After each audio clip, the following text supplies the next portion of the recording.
One sentence summary: the rise and not so much fall of Paul Ferris, a Glasgow gangster. Could you beat the villain? It's telling that the real Paul Ferris had a hand in this film because he isn't the villain, which you would fully expect in this sort of biopic. The villain in the film is Tam McGraw, who's a rival gangster who doesn't do things the right way, right? He's a grass. No one likes those.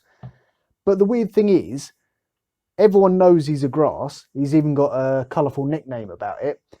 But everyone's surprised when he snitches on them and grasses on them and double crosses them. So for me, and I was fully expecting at some point in the film, I knew you were going to betray me, therefore I betrayed you moment. So yeah, if it were me, it would be, well, I don't trust you, Tam McGraw, the snitch. So I'm not going to get in business with you, therefore you can't betray me. Well, there you go. How would you improve the film? There were no capital letters in the titles, that bugged me. Paul's dad basically tells Paul that the world is full of monsters, aka the criminals and thugs who are beating people up outside of his window when he's a child. And then Paul becomes one of those monsters, and that moment of realization never seems to hit him. He's like, yeah, I've done bad things, but I'm not a bad person. You are, though. There's always a worse criminal in this, that he has the kind of moral high ground, which when it first happens, you're like, okay, fair enough, that's the slippery slope he's on. And then it happens every single time, you're like, oh, okay, so actually the film's making it look like he's the good guy. All right, cool. How hard do you have to kick a dog to kill it in one go? Because I imagine it'd be pretty hard, I don't want to think about it too much, but Paul's dad convinces him not to take a knife to a party and appears to just throw the knife away in the street, take it home, dispose of it responsibly. If you're going to stab 2 of the 4 local nutcases, I suggest you do not leave them alive, because that way they can't, tell their brothers and, revenge rains down upon ye. I'm not saying murder's good, but if you are going to wound these people, wound them so that they don't survive and can't come back at you. That's all I'm saying. 2 of the Banks brothers, who he was wounding, they chase Paul from a party and then they sexually assault his girlfriend, which is bad. So it's okay for him to stab them. And one of them is on top of the girl and the other one asks if she wants a golden shower. But surely you're going to be pissing on the back of your brother's head, to put it bluntly.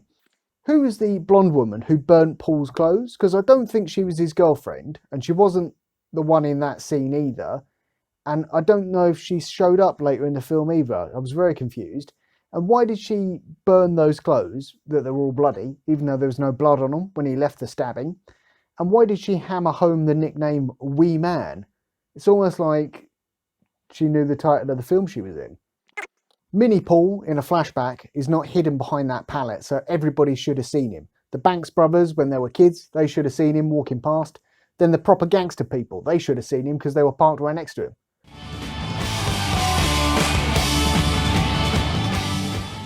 And it felt very obvious to me that Paul's dad was slagging off those gangsters in the car next to him, but there were no repercussions. He was just like, son, those guys, bunch of dickheads. But yeah, I think it was only a car next to another car on the road. I think you would have been able to hear him or just see the look in his eyes. Why is there no scene between Paul and his parents when he gets older? Even when Paul's dad is beaten up by some no goodniks, Paul drives to the front of his dad's house where people are waiting. He's like, oh my God, is my dad okay? They're like, yeah, he's all right. And he's like, oh, I'm going to go get revenge. There's no moment where he talks to his parents. So is that because in real life there was a breakdown in the relationship between Paul and his parents, especially his dad? He said, don't become a monster, and he became a monster. I don't know. I don't know how popular the term Walter Mitty was, but it feels like a very literary reference for those gangsters to make about Junior, the Godfather's son, who really liked the film The Godfather. How many attempts were there on Arthur's life, and why wasn't he constantly surrounded by bodyguards after the second one, if not the first one? Just feels like that's something you would do. Junior, the Godfather's son, dies. It's very, very sad. And his mum is kneeling with him in her arms, and she's screaming and wailing, and you focus on her, which is odd because we've only met her once, but we've spent quite a lot of the time with Arthur, the Godfather, who's also in that scene, yet is not the focus. You'd think he would be. There's a flashback to Minnie Paul and his two friends, and it's like they got a campfire or whatever, and they're like, oh man, we're going to be best friends forever, and we're all going to be okay, and life is going to be amazing. Yay! And it laid it on a bit thick, because that flashback happened when Paul found out that his friends were dead. If it had been done earlier in the film, or maybe I would have been less, this is slapping me in the face with feelings. Junior refers to Paul as a Flash cut.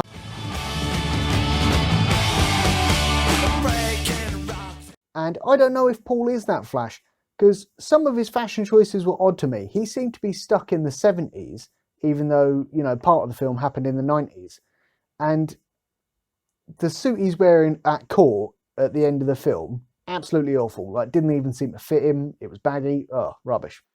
At the beginning of the film, Paul is in prison and he has a bit of a tete-a-tete with the warden.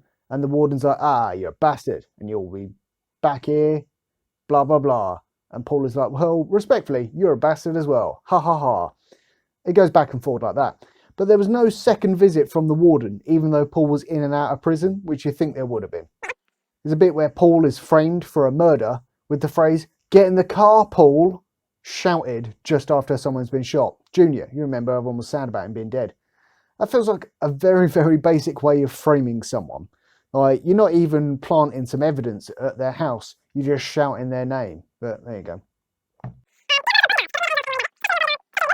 Don't mug off your bodyguards, because that never ends well for anyone, especially when your bodyguard appears to be like a big old wrestling looking dude with a ponytail or whatever.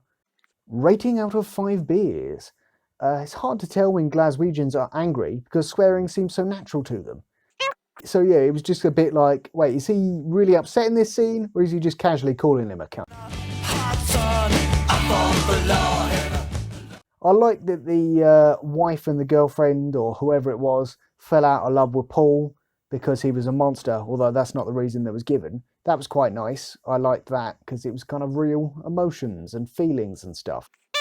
Yeah, even though I didn't hate this film, I don't support its messages of, hey, the gangster man, he's all right. So I'd give this a 5 beers out of 5.